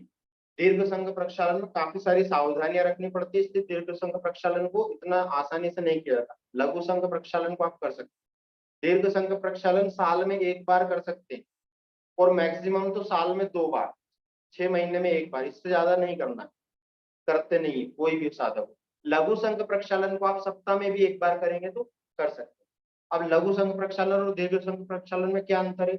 लघु संघ प्रक्षालन 10 गिलास से 12 गिलास, खूब मैक्सिमम तो 20 गिलास, इसमें कंप्लीट हो जाता है। अभी आपको समझ में नहीं आएगा कि क्या गिलास बोल रहे हैं सर, बट अभी मैं आपको आगे एक्सप्लेन करूंगा क्या गिलास। तो 12 से 20 गिलास के बीच में कंप्लीट हो जाता है लघु संघ प्रक्षालन। दीर्घ संघ प्रक्षालन 40 गिलास से ऊपर आपको पानी जब आप पीते हैं और तब तक आप अभ्यास करते हैं, तब उसको दीर्घ संघ प्रक्षालन बोला जाता है। अब लघु संघ प्रक्षालन का सबसे पहले हम फॉर्मेट समझेंगे। इसमें क्या करते हैं, आपने पानी 12 गिलास या 20 गिलास पानी रेडी कर लिया, मतलब हल्का गुनगुना करके रखा है उसको, उसमें नमक की मात्रा आपने अपने स्वादानुसार मिला लिए। स्वादानुसार मतलब यहाँ पर वो वाला स्वाद नहीं कि सर मैं तीखा खाती हूँ, थोड़ा तो ज्यादा नमक मिला दिया मैंने, ऐसे वाला नहीं। तो आपको क्या करना है, फिर उसको 2 गिलास पानी पिया। पानी किस पोजीशन में पीना है? उत्कट आसन। उत्कट आसन किसको बोलते हैं? जो अभी आपको मैंने करके दिखाया था, उसमें ट्विस्टिंग नहीं करना है, बस ऐसे अपने टोल्स के बल बैठ जाना है, ठीक है। वॉल का सपोर्ट आप ले सकते हैं। यहाँ पर पानी पिया 2 गिलास, पानी रखा अलग, यहीं से ताड़ासन का 5 बार अभ्यास। कितनी बार? 5 बार। 5 बार तिर्यक ताड़ासन का अभ्यास, 5 बार लेफ्ट साइड, 5 बार राइट साइड। 5 बार कटी चक्रासन का अभ्यास, 5 बार तिर्यक भुजंगासन का अभ्यास, 5 बार उदराकर्षण का अभ्यास। इतना किया, उसके बाद में फिर से 2 गिलास पानी पिया, फिर से 5 बार ताड़ासना, 5 बार तिर्यक ताड़ासना, 5 बार कटी चक्रासना, 5 बार तिर्यक भुजंगासना, 5 बार उदराकर्षण। 4 गिलास पानी हो गया। अभी अगर 4 इतना अभ्यास करने के बाद में अगर आपका प्रेशर बनता है तो आपको फ्रेश होने के लिए जाना है, नहीं बनता है तो फिर से 2 गिलास पानी पिएंगे, फिर से 5 बार ताड़ासना, तिर्यक ताड़ासना, कटी चक्रासना, इस क्रिया को करते रहना। अब क्या होगा, 4 गिलास तक हो सकता है आपको नहीं आए, फ्रेश होने के लिए आपको मोशन ना बने, पर जब आप 6 गिलास पानी पिएंगे और इतना अभ्यास करेंगे तो आपको नेचुरली मोशन बनने लगेंगे। स्टार्टिंग में क्या होगा, गाढ़ा मल निकलेगा, मतलब कटा हुआ मल निकलेगा, उसके बाद में थोड़ा तरल रूप में आएगा, फिर उसके बाद में अलग अलग प्रकार के रंग भी निकलेंगे उसमें। जो काफी दिनों से जमा हुआ मल है आपके आंत में, बड़ी आंत में जो काफी दिनों से जमा हुआ है, किसी को रोग का कारण बन सकता है, तो वो काला इस प्रकार अजीब अजीब प्रकार के कलर में निकलेंगे। फिर धीरे धीरे क्या होगा, आप जैसा पानी पी रहे हैं ना वैसे ही पानी निकलने लगेगा। आप जब इसको 18 गिलास 20 गिलास तक पिएंगे इसी प्रकार, अब इसको बीच में ब्रेक नहीं करना है इस प्रोसेस को। लगातार 2 गिलास पानी पिया, ताड़ासना 5 बार, तिर्यक ताड़ासना, कटी चक्रासना, तिर्यक भुजंगासना, उदराकर्षण। फिर 2 गिलास पानी पिया, फिर ताड़ासना, तिर्यक ताड़ासना, कटी चक्रासना, तिर्यक भुजंगासना, उदराकर्षण। 5-5 7-7 बार इसको कर सकते हो, है ना। और इसमें ऐसा नहीं करना है कि आपने ताड़ासन करना स्टार्ट किया तो आपको कंप्लीट करना है पूरा। आपने जैसे 4 गिलास पानी पिया, आपने ताड़ासन करना स्टार्ट किया और आपको प्रेशर बना, तो मोशन को रोकना नहीं है, तुरंत जाना है। अब इसमें एक सावधानी आपको समझ में आएगी होगी कि सबसे पहले एक सावधानी क्या रखनी कि टॉयलेट आपके बिल्कुल पास में होना चाहिए, ठीक है। यास्मीन मैम समझ में आ रहा आपको? यस। तो टॉयलेट बिल्कुल पास में होना चाहिए ताकि आपको बहुत ज्यादा ऐसे जाना ना पड़े। तो और करना क्या है, जैसे आपने 2 गिलास, सर ने बोला था 2 गिलास पानी पियो, फिर 5 बार ताड़ासन, फिर 5 बार तिर्यक ताड़ासन, सारा कंप्लीट करो, नहीं। 2 गिलास पानी पिया आपने, अगर आपको ताड़ासन करते करते ही मोशन बन गए तो आपको तुरंत जाना है, फिर आना है, फिर 2 गिलास पानी पिया, फिर से ताड़ासन से स्टार्ट करना है। अगर तिर्यक ताड़ासन के टाइम पे बन गए मोशन, फिर जाना है, फिर 2 गिलास पानी पीना है, फिर ताड़ासन, तिर्यक ताड़ासन, कटी चक्रासन, तिर्यक भुजंगासन। इस प्रकार आप 20 गिलास जब पानी पिएंगे तो आप जिस प्रकार जितना स्वच्छ पानी आप पी रहे हैं उतना ही स्वच्छ आपके मल द्वार से पानी निकलने लगे 20 गिलास में, ठीक है। तो इसको बोलते हैं लघु संघ प्रक्षालन। अब लघु संघ प्रक्षालन में सावधानी क्या क्या रखना है, एक दिन पहले, कम से कम एक टाइम पहले आपको हल्का भोजन करना है। कुछ ऐसा नहीं खाना है कि सुबह फिर, और इसमें देखो एक नेचुरल जो चीज होती है वो क्या होती है, आप पानी पीते हो बहुत बार क्या होता है, एब्डोमेन से नीचे पानी जाता ही नहीं, जो आपका वॉल जिसको मैं बता रहा था आपको, गैस्ट्रिक वॉल, वो खुलता ही नहीं है, तो आपको क्या होगा, वोमिटिंग हो जाएगी, गुंजल हो जाएगा अपने आप, तो उसमें रुकना नहीं है। फिर से 2 गिलास पानी पी के फिर से अभ्यास करना है तो वो खुल जाएगा, वॉल एक बार खुल गया तो फिर तो चला जाएगा। बट स्टार्टिंग में ऐसा होता है कि आपने 2 गिलास पानी पिया, आपको होगा सर मुझे तो वॉमिटिंग वाली फीलिंग आ रही है, अंदर नहीं जा रहा है पानी, इसका मतलब क्या है कि वो वॉल आपका खुला नहीं है, तो अगर वॉमिटिंग वाली फीलिंग आ रही है तो वॉमिटिंग कर दीजिए, थोड़ा रिलैक्स कीजिए, फिर से स्टार्ट कीजिए तो हो जाएगा, घबराना नहीं। लास्ट में आपको क्या करना है, 20 ग्लास जब आप कंप्लीट कर लेते हैं तो लास्ट में आपको 1 जग पानी पीना है और उसका कुंजल कर देना है। कुंजल मतलब बाहर निकाल देना है। बाहर क्यों निकाल देना है, क्योंकि आपकी बॉडी ने उस चीज को एक्सेप्ट कर लिया, वो नेचुरली अब जो भी आप खाएंगे वो तुरंत आप बड़ी आंत में लेके जाएगा, छोटी आंत में लेके जाएगा। तो आपको क्या करना है, कुंजल जब आप करेंगे तो फिर से वो उसी मोड में आ जाएगी बॉडी जहां से आपने स्टार्ट की थी। तो लास्ट में इसमें कुंजल क्रिया करते हैं। कुंजल क्रिया का मतलब क्या होता है, पानी पीना है, पानी पीना है, पानी पीना है, और यहाँ पर दो या 3 उंगलियों को रब करते हुए जीभ पे सारा पानी बाहर निकाल देना। ठीक है। अब थोड़ा सा षटकर्म ऐसी चीज है कि इसमें मुंह बनाने वाली प्रक्रिया होती है, बट इसका देखो लाभ क्या बताया था महर्षि पतंजलि ने। महर्षि पतंजलि ने क्या लाभ बताया था, सोचात स्वांग जुजुप्सा परेर संसर्गा। सोच का जब आप इसका अभ्यास करते हैं ना षटकर्म का, तो आपको अपने अंग के प्रति भी वैराग्य होता है और दूसरों के जो जिसके प्रति आप अभी लिप्त है ना, कि देखो ये मतलब नेचुरली हम कितना अट्रैक्ट होते हैं मेल फीमेल से, फीमेल मेल से नेचुरली। तो वो जो अट्रैक्शन है उसमें भी आपको वैराग्य दिखेगा कि कुछ भी नहीं है इस बॉडी में, केवल गंदगी भरी पड़ी है, अभी मैं निकाल के आ रही हूँ संघ प्रक्षालन करके, कुंजल करके, धोती क्रिया का अभ्यास करके। तो ये आपको आध्यात्मिक मार्ग में सहायक होगा। ठीक है। और इससे रोग, बहुत सारे रोग ठीक होते हैं। जो षटकर्म का अभ्यास है, काफी सारे रोग में, खास करके जिनको चर्म रोग वगैरह की समस्या होती है उनमें ये बहुत अच्छा अभ्यास, बहुत लाभप्रद अभ्यास है। और जिनको कब्ज वगैरह की प्रॉब्लम होती है उनके लिए बहुत अच्छा अभ्यास है। अब देखो, हाँ इसमें एक चीज मुझे पूरा कर लेने दो दीपिका मैम, उसके बाद में फिर करेंगे। अब जो आपको मैंने बोला कि आप जब ये संघ प्रक्षालन का अभ्यास करते हैं, और देखो इसको ज्यादातर कब करना चाहिए संघ प्रक्षालन का अभ्यास, संधि काल। संधि काल में मतलब जैसे नवरात्रि का टाइम होता है ना, नवरात्रि कब होती है, नवरात्रि तब होती है जब एक सीजन जा रहा होता है और दूसरा सीजन आ रहा होता है ना। जैसे अभी अभी कौन सा सीजन है, अब बरसात आने वाली है, गर्मी जाने वाली है, तो ये परफेक्ट सीजन है संघ प्रक्षालन। संघ प्रक्षालन आप इस टाइम पे कर सकते हैं। तो ऐसे जब एक सीजन जाने वाला और दूसरा सीजन आने वाला तो बॉडी में चेंज होते हैं। इसीलिए नवरात्रि का विधान दिया है कि 9 दिन भूखे रहो थोड़े। आप जब भूखे रहोगे तो आपकी बॉडी उस जो आने वाला मौसम है उसमें एडजस्ट कर लेगी, तो आपको किसी प्रकार का रोग नहीं होगा, है ना। तो उस दौरान, नवरात्रि के दौरान आप संघ प्रक्षालन क्रिया का अभ्यास कर सकते हैं ऐसे संधि काल में। वैसे जो लघु संघ प्रक्षालन जो हमने बोला ये आप कभी भी कर सकते हैं, इसमें कुछ ऐसी बाउंडेशन नहीं है, बट उत्तम सर्वोत्तम ये उस टाइम पे रहता है। अब एक दिन पहले आपने हल्का भोजन खाया, अब जब आप संघ प्रक्षालन का अभ्यास करते हैं उसके एक दिन बाद तक, मतलब फिर दोनों टाइम, जैसे आज आपने संघ प्रक्षालन किया, संघ प्रक्षालन के बाद में रिलैक्स करना है। कितनी देर रिलैक्स करना है, 1 घंटे। सोना नहीं है, बट नींद नहीं लेना है, सोना नहीं है, रिलैक्स करना है। 1 घंटे रिलैक्स किया, 45 मिनट रिलैक्स करने के बाद में खिचड़ी खाना है।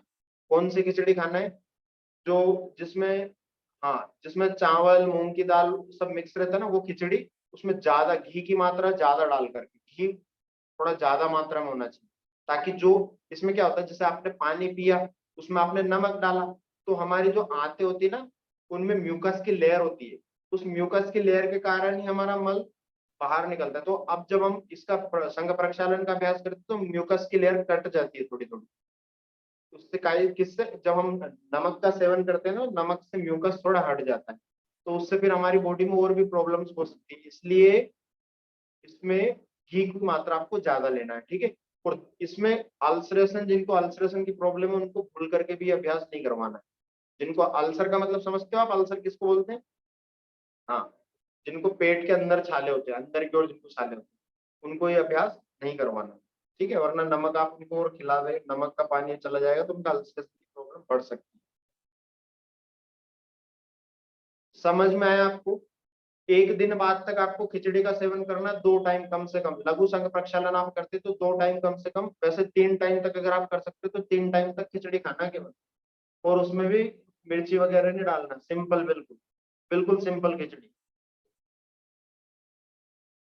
आप पूछ सकते हो संघ प्रक्षालन में अगर कोई प्रॉब्लम हो तो पूछ सकते हो। सर इसको आपने क्या बताया था, कितने टाइम के गैप में हम कर सकते हैं? गैप खाना मतलब खिचड़ी खाने में अभ्यास के बाद? मतलब वंस इन अ वीक या मंथ में एक बार कब कर सकते हैं हम इसको? सॉरी, एक मेरा यहाँ पे फैन ऑन है तो मैं ठीक से सुन नहीं पाया आपको, सॉरी।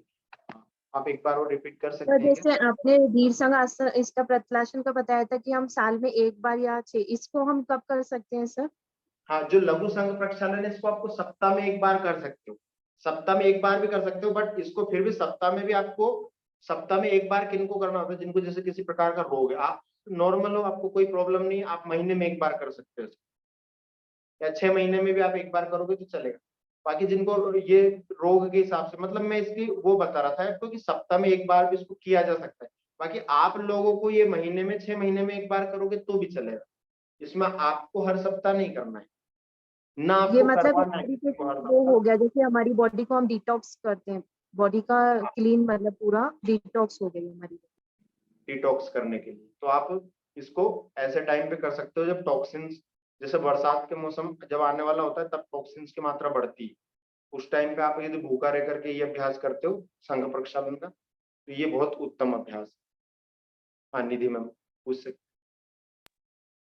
सर जैसे कि जिनको बहुत ज्यादा कॉन्स्टिपेशन है, मतलब लाइक एनीमिया का काम कर देगा, पर सर प्रॉब्लम क्या आती है, जैसे कि मोस्ट ऑफ मैं ऑनलाइन में क्लास लेती हूँ, उनको एक बार ये समझाओ ना कि ऐसा ऐसा होगा, तो वो लोग पहले ही मुकर जाते हैं। मतलब बहुत कम लोग ऐसे होते हैं जो तैयार होते हैं। तो ये ऑनलाइन में कितना सेफ रहेगा लेना? वैसे तो कुछ रिस्की है नहीं इसमें, मुझे ऐसा लगता है, लेकिन स्टूडेंट को कैसे समझाइए बात? हाँ मैम, अगर आप ऑनलाइन किसी को दे रहे हैं तो जो जैसे साधक जो लंबे समय से कर रहे हैं, 1 साल से लगभग अभ्यास कर रहे हैं, उनको ही केवल आपको करवाना है। अगर आपने प्रारंभिक साधकों को करवाया, अगर उनको थोड़ी बहुत भी कुछ प्रॉब्लम है तो वो बहुत ज्यादा घबरा जाएंगे, और जब आप घबरा जाते हो तो जो चीज नहीं होने की वो भी होने लगती है ना, घबराहट की वजह से। तो प्रेफर तो यही करना है कि ऑनलाइन आप इस प्रकार के अभ्यास ना करवाएं, स्किप करें। बाकी अगर आप करवाते हैं तो ऑफलाइन, बाकी अगर आप 1 साल से लगभग जिनको ज्यादा प्रैक्टिस हो रही है उनकी, क्योंकि बॉडी योग को एक्सेप्ट करने वाली होती है, योगा वाली होती है, तो वो इस चीज को नेचुरली करने लगेंगे, उनको कोई बहुत मेजर प्रॉब्लम फिर नहीं बचेगी उस प्रकार की। जो प्रारंभिक साधक है उनको आप नहीं करवाएं तो अच्छा है। बाकी देखो, आप जो गुरु अगर प्रत्यक्ष हो, आप हमारे रहने मात्र से ही जो साधक हैं उनको बहुत कॉन्फिडेंस रहता है, तो आप उनको करवा सकते हो जब आप उनको फिजिकली आप उनके पास प्रेजेंट हो। बट फिर भी लघु संघ प्रक्षालन भी 2 महीने से कम जिनका अभ्यास उनको नहीं करवाना है। क्यों नहीं करवाना है? क्योंकि इसमें थकान बहुत ज्यादा हो जाती है।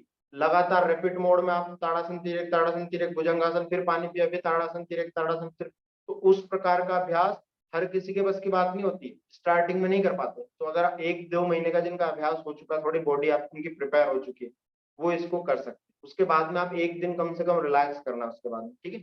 जैसे संघ प्रक्षालन किया, दूसरे दिन फिर आपको कोई काम फिजिकली बहुत ज्यादा हार्ड काम नहीं नहीं करना, करना। योगिक अभ्यास जी नहीं करना। सर।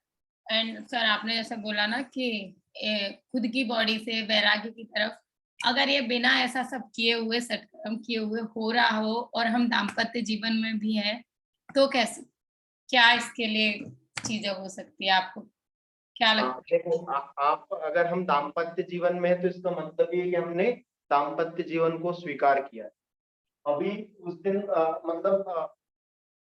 जब हमने पातंजलि योग सूत्र की चर्चा की थी तब थोड़ा सा फिलोसफिकल हम गए थे, तो उसमें मैंने बताया भी था कि जो गृहस्थ जो आश्रम होता है ना, वो सभी आश्रमों में श्रेष्ठ आश्रम है, क्योंकि गृहस्थ आश्रम जो होता है ना, और गृहस्थ आश्रम में अगर आप मोक्ष की तरफ बढ़ रहे हैं तो वो संन्यास आश्रम से भी ज्यादा सफलता वाला होता है। बट उस चीज को आपको मैनेज करना है, क्योंकि देखो, आपने गृहस्थ आश्रम अगर स्वीकार किया है तो आपके कहीं ना कहीं संस्कार वो अभी परिपक्व, उस लेवल पे परिपक्व नहीं हुए हैं कि आप सीधा संन्यास के मार्ग में चले जाए, है ना? तो अभी आप भोग मार्ग में भी रहिए, और भोग मार्ग के साथ में अगर आप योग मार्ग में बढ़ते हैं तो एक एक टाइम के बाद में आप संन्यास गृहस्थ आश्रम से छुट्टी पा सकते हैं, मतलब 50 साल तक आप खूब जिम्मेदारी आपकी रहेगी। उसके बाद में आप अपनी गृहस्थ आश्रम की जिम्मेदारियों को स्किप करके धीरे धीरे वानप्रस्थ या संन्यास की ओर बढ़ सकते हैं। तो अभी इस टाइम पे आपको दोनों चीजें मैनेज करनी है। हाँ सर, वही किया ही जा रहा है, क्योंकि हमने किसी के साथ कमिटमेंट किया है अग्नि को साक्षी मान के।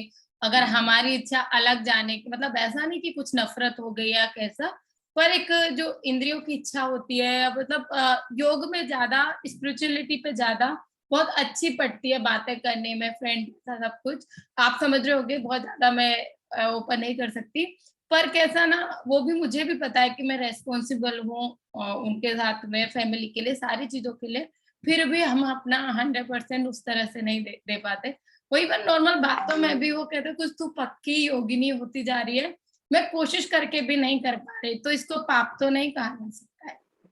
इसको पाप बिल्कुल भी नहीं कह सकते मैम। हाँ, और निधि मैम, क्योंकि ये पर्सनल क्वेश्चन है, तो इसको मैं आपको पर्सनली आपको जवाब दूंगा इस चीज का, ठीक है। तो मैं इसको आपको पर्सनली बताऊंगा, पक्का मैं आपको इस चीज के बारे में बताऊंगा। जी यास्मीन मैम। सर, हाँ सर, आपने जैसे कहा 20 गिलास पानी एटलीस्ट, ठीक है। सर जैसे हमारे पास क्लाइंट्स होते हैं, ठीक है, अब ये है कि वो कॉन्स्टिपेशन के पेशेंट भी होते हैं सपोज, तो सर 20 गिलास के वो 24 आवर्स में 20 गिलास पानी नहीं पी सकते, तो हम इसको, इस क्रिया को करते हुए 20 गिलास पानी कैसे कन्विंस करें लोगों को? तो अब देखो, पॉसिबल ही जो नहीं। 24 आवर्स के आप बोल रहे हो, 24 आवर्स में 20 ग्लास पानी नहीं पीते हैं, आप कैसे बोल रहे हो सर? कि मतलब आप ये कैसे कर संभव हो पाएगा कि आधे घंटे में, पौन घंटे में 20 ग्लास पानी पी लिया? क्योंकि जो वो 24 घंटे में जो पानी पीते हैं ना, आप जिस पानी की बात कर रहे हैं, वो एब्डोमेन में ऑब्जर्व होता है, फिर वो आपके ब्लड में जाता है, फिर वहां से किडनी में उसका प्यूरिफिकेशन होता है, फिर वो आपका बाहर निकलता है यूरिन के थ्रू, है ना। बट यहाँ पर वो प्रोसेस नहीं हो रही, यहाँ पर दूसरी प्रोसेस हो रही है। यहाँ पर वो जो आपका पानी जो आप पी रहे हो, वो यूरिन के माध्यम से बाहर नहीं निकल रहा है, वो आपका निकल रहा है एनस मार्ग से बाहर, है ना। तो वहां पर कोई समस्या नहीं है, वहां पर आप जितना पानी पियेंगे सारा पानी बाहर निकल जाएगा तुरंत। जब आप ये योगिक अभ्यास जो हम साढ़ा, ये 5 आसन का सिलेक्शन इसलिए किया है कि ये 5 आसन का जो आप सिलेक्शन करते हो, तो आपके जो बॉल्व है, वो मैंने स्टार्टिंग में इसलिए आपको समझाया था कि जो बॉल्व है वो नेचुरली खुल जाते हैं, तो वो जब खुल जाएंगे तो आपका ये पानी सीधा आपका कहाँ जाएगा? एनस में, मतलब बड़ी आंत से होता हुआ, लार्ज इंटेस्टाइन से होता हुआ, आपके रेक्टम से होता हुआ सीधा आपको जाएगा एनस पार्ट में। तो इसमें आपको वो प्रॉब्लम नहीं होगी जो आप समझ रहे हो ना, वो प्रॉब्लम नहीं होगी। आप चाहे 20 की जगह 40 गिलास भी पानी पिएंगे तो वो 40 गिलास पानी तुरंत निकल जाएगा। सर जब ये वो मतलब मूत्र हमारे, मार्ग से बाहर निकलता है तो उसमें एक प्रोसेस होती है, तो उसमें टाइम लगता सर है। ये जी, हमारे लीवर को भी मतलब साफ करता है, इंटरनल हमारी पूरी बॉडी को क्लीन करता है सर। ये क्योंकि हमारा बॉडी का ज्यादातर जो चीज है ना, ज्यादातर जो बीमारियां ना, वो पेट से जुड़ी है, ऐसा बोलते हैं ना, ज्यादातर बीमारी पेट से जुड़ी है। तो ये सारा जीआई ट्रैक्ट है। देखो, अगर आप नेचुरोपैथी में जाएंगे तो उसमें इसी क्रिया को एनिमा के माध्यम से देते हैं। तो एनिमा में क्या होता है कि आपका केवल रेक्टम वाला रीजन साफ होता है, आपका पूरा लार्ज इंटेस्टाइन भी पूरा साफ नहीं होता है ना। जहां पर मल एकत्रित होता है, वो वाली चीज केवल उसमें साफ होती है एनिमा के थ्रू। बट ये नेचुरल प्रोसेस ऐसी है कि इसमें पूरा जीआईटी ट्रैक्ट साफ होता है, आपके मुंह से लेकर के एनस पार्ट तक सारा जीआईटी ट्रैक्ट साफ होता है। और ये एकमात्र की योग में ही है जिसमें आप पूरा जीआईटी ट्रैक्ट एक ही बार में साफ कर सकते हैं, है ना। तो ये लगभग ये मानो कि आप 90% बीमारियां ठीक करने में सहायता करता है, ठीक है। बस इसको हार्ट डिजीज वालों को और हाई ब्लड प्रेशर वालों को और अल्सरेशन वालों को, 3 को तो कभी भी नहीं करवाना है ना। क्योंकि अगर वो थोड़ी सी भी घबराहट हुई तो फिर आप संभाल नहीं पाओगे। हाई ब्लड प्रेशर वालों का अगर ब्लड प्रेशर हाई हुआ हो, आप नमक का पानी इसमें यूज कर रहे हो, तो वो और प्रॉब्लम हो जाएगी। वैसे ये करवा सकते हैं, बट वो कैसे और किस कंडीशन में करवा सकते हैं उसमें भी आपको नहीं जाना, आपको अभी जो बताया जा रहा है उसी को ही फॉलो करना है ना। आपको अपने आप नहीं करवाना है कि सर ने बोला था कि किसी किसी को करवा सकते हैं तो चलो इन पे एक्सपेरिमेंट करके देखते हैं, आप करके देखते, ऐसा नहीं करना। आपको इनको स्किप ही करवाना, तीनों को, है ना, तीनों को नहीं करवाना। संघ प्रक्षालन समझ में आया? कोई कंफ्यूजन तो नहीं है ना इसमें? हाँ, इसमें कंफ्यूजन अगर होना तो करवाना नहीं है किसी को।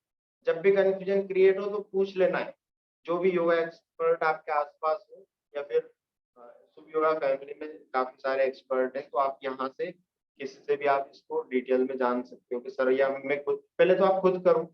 जब आप खुद करोगे तो आपको अनुभव होगा। 2-3 बार संघ प्रक्षालन का अभ्यास 1 महीने में 1 बार खुद करो। जब आप 3 बार इस संघ प्रक्षालन का अभ्यास कर लेंगे, फिर आपको किसी से पूछने की जरूरत नहीं, आप सारी जितनी भी प्रॉब्लम्स आने वाली है सब फेस कर लो, ठीक है। सर और आप इसके ही लिए करवा दीजिए एक दिन हम सबको। संडे में या सुबह सुबह, मतलब संडे नहीं सैटरडे में, कि अगर किसी को कुछ हो तो थोड़ा रेस्ट करने का मौका मिले। आप आसनों का अभ्यास करते हैं, सभी साधक योगिक अभ्यास डेली मोड में करते हैं। हाँ, फिर आपको करवाया जा सकता है। सर काफी सालों से, और दिन में 7-8 बार। हाँ, हम कर सकते हैं इसको, बिल्कुल कर सकते हैं, हाँ है ना। तो संडे या इस प्रकार संडे को देख करके हम कर लेंगे इसको, जैसा भी होगा। पहले ये देखेंगे कितने साधक इसमें इंटरेस्टेड है, उसी हिसाब से फिर इसको ऑर्गेनाइज करेंगे। वातसार धोती समझ में, वारीसार धोती, वारी का मतलब क्या होता है? पानी वाली धोती, जिसमें हम पानी का यूज करके पेट की सफाई करते हैं, इसको हम संघ प्रक्षालन के नाम से भी जानते हैं। तो अंत धोती के 2 टाइप्स पढ़े हमने, वातसार और वारीसार। अब तीसरा टाइप आया वहनिसार, जिसको हम अग्निसार क्रिया भी बोलते हैं। अग्निसार क्रिया का आपने नाम सुना होगा, वहनिसार के नाम से अगर आप नहीं भी जानते होंगे तो। अग्निसार क्रिया का नाम सुना है आपने? ये बहुत कॉमन अभ्यास है, भी करवाना चाहिए प्राणायाम के समय, आप करवा सकते हैं इसको। क्या करना है इसमें? कपालभाति का अभ्यास करना बिना श्वास को बाहर छोड़े हुए। कैसे? एक्सेल किया कंप्लीट, मुंह से एक्सेल किया, पेट को अंदर खींचा, फिर पेट में लहर बनाना है। जैसे आप पानी, शांत पानी में जैसे हम कंकर मारते हैं तो पानी में लहर बनती है ना। हाँ, आप निधि मैम को देख सकते हैं अगर आप, तो इस प्रकार लहर बनाना है पेट में, ठीक है। अब क्योंकि कपालभाति के समय भी आप लहर के टाइप पे आप एक्सेल करते हो। अब जब हम कपालभाति का उत्तम लेवल का अभ्यास करते हैं, इस प्रकार उसी को इसमें श्वास को बाहर रोक करके करना है।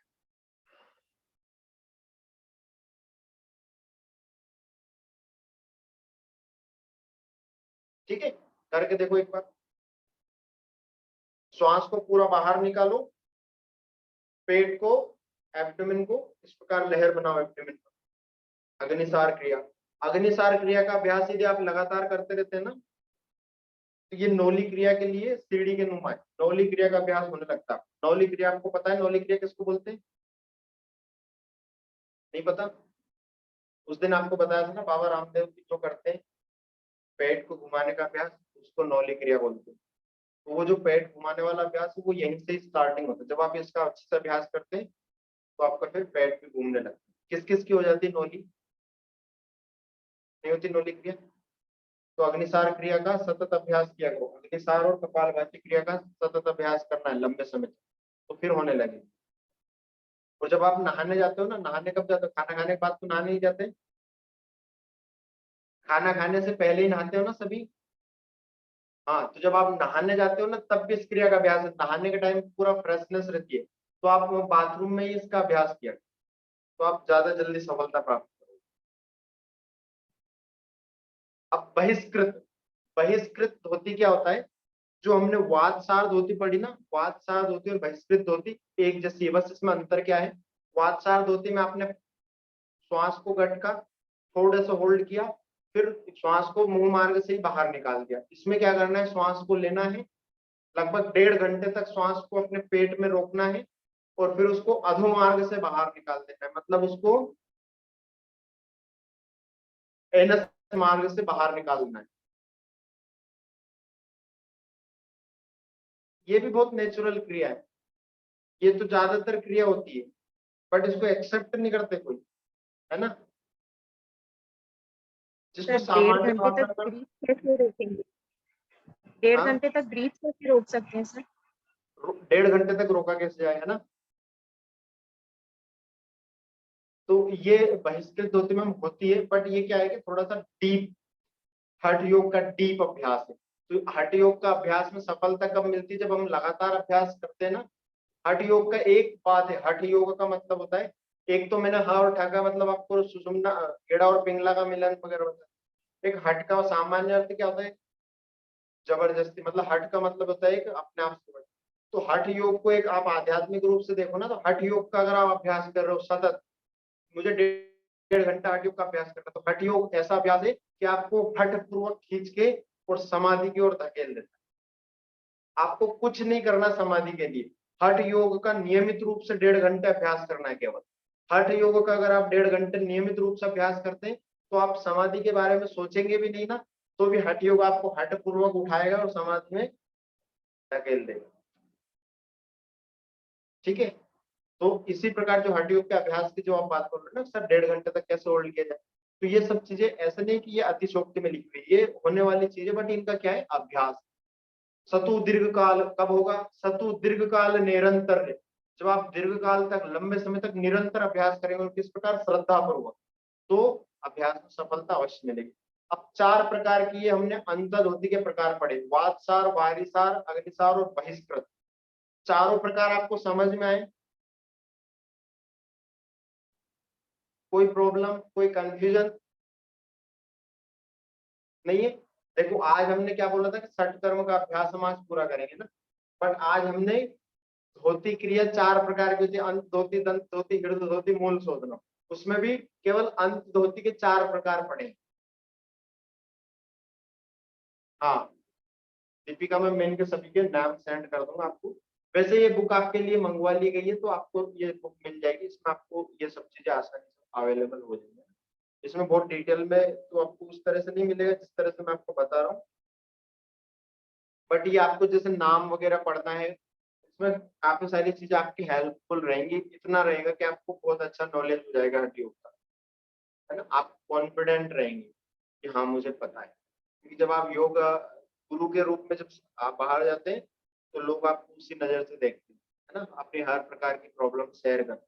तो आप कॉन्फिडेंट होने चाहिए अपने आप में, और कॉन्फिडेंट होने के लिए क्या करना होगा, क्या करना होगा, सतु दीर्घकाल निरंतर सत्कार सेवितो डेली अभ्यास भूमि, करना। अभ्यास करना पड़ेगा लंबे समय तक, है ना। हठ योग का अभ्यास आपको नियमित रूप से 1.5 से 2 घंटे, कम से कम शब्द जोड़ रहा हूँ मैं इसके आगे, 2 घंटे भी कम से कम आपको अभ्यास करना होगा, अगर आप हठ योग मार्ग में सफलता प्राप्त करना चाहते हैं। एज ए योगा टीचर भी, हठ योगी के रूप में नहीं, एज ए योगा टीचर भी आप अगर सफलता प्राप्त करना चाहते हैं, क्योंकि कुछ चीजें एक ऐसी है कि आप मुझसे जान लेंगे, बट वो जब तक आपके अनुभव में नहीं आएंगी तब तक आप उस चीज को कॉन्फिडेंटली नहीं कर पाएंगे। अभी मैं आपको इतना कॉन्फिडेंटली किसी चीज को बता पा रहा हूँ क्योंकि वो चीज अनुभव में है। अगर वो चीज केवल शास्त्र वाली है तो आप उसको कॉन्फिडेंटली आप नहीं बता पाएंगे। किसी ने क्रॉस क्वेश्चन कर लिया तो आप नहीं, घेरन सही था, बस इतना ही दिखाया, इसके आगे हमें नहीं पता, है ना। तो वो चीज आपको कहाँ से आएगी, अभ्यास, और अभ्यास जब आप करेंगे तो आपको अनुभव आएगा, और अनुभव जब आएगा तो आप निश्चित रूप से योग मार्ग में हर प्रकार से सफलता प्राप्त करेंगे। ठीक है, अभी इसमें कोई प्रॉब्लम तो नहीं है। ठीक है, अब हम कल इसको कंटिन्यू करेंगे। ठीक है, 60 कर्म का अभ्यास हम कल पूरा करेंगे। तो किसी को कुछ पूछना ना हो तो अभी हम क्लास को विराम देते हैं ना। अभी आपको लग रहा है कि आप 1 घंटे से ज्यादा हो गया, आपको पता चला टाइम का कि 1.25 घंटा आपने पढ़ा है। चलो कमर गर्दन सीधी करके ध्यानात्मक स्थिति में बैठ जाएंगे। ध्यान उस अद्वैत सतचित आनंद स्वरूप परब्रह्म परमात्मा का, उसको मनी मन धन्यवाद दें जिसकी वजह से आज यह योग का ज्ञान हमें उपलब्ध हो पाया। उस परम पिता परमेश्वर के दिव्य नाम ओमकार का 3 बार उच्चारण करेंगे। लंबी व गहरी श्वास अंदर लें,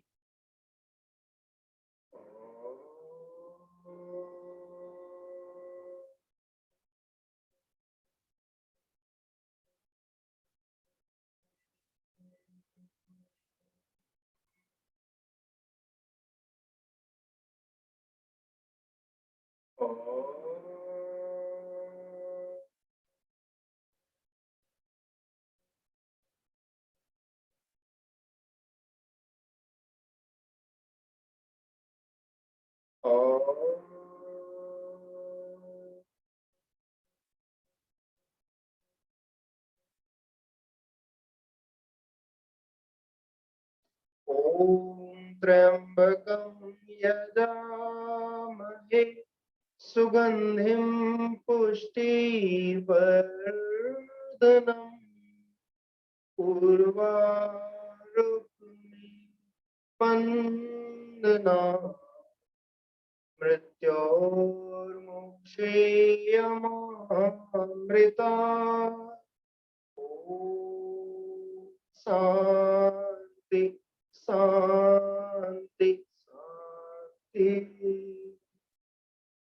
दोनों हाथ की हथेलियों को आपस में रगड़े, आंखों पर लगाए, धीरे से सहजतापूर्वक हथेलियों के मध्य में अपने आंखों को खोल लें।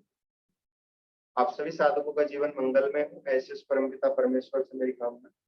धन्यवाद। Thank you for joining my class. Thank you so much sir. Welcome. अभी Thank you, अच्छे से sir. पढ़ना है, इसको पढ़ना है, और कल सभी कम से कम वातसार क्रिया का अभ्यास करके देखेंगे खाली पेट, है ना।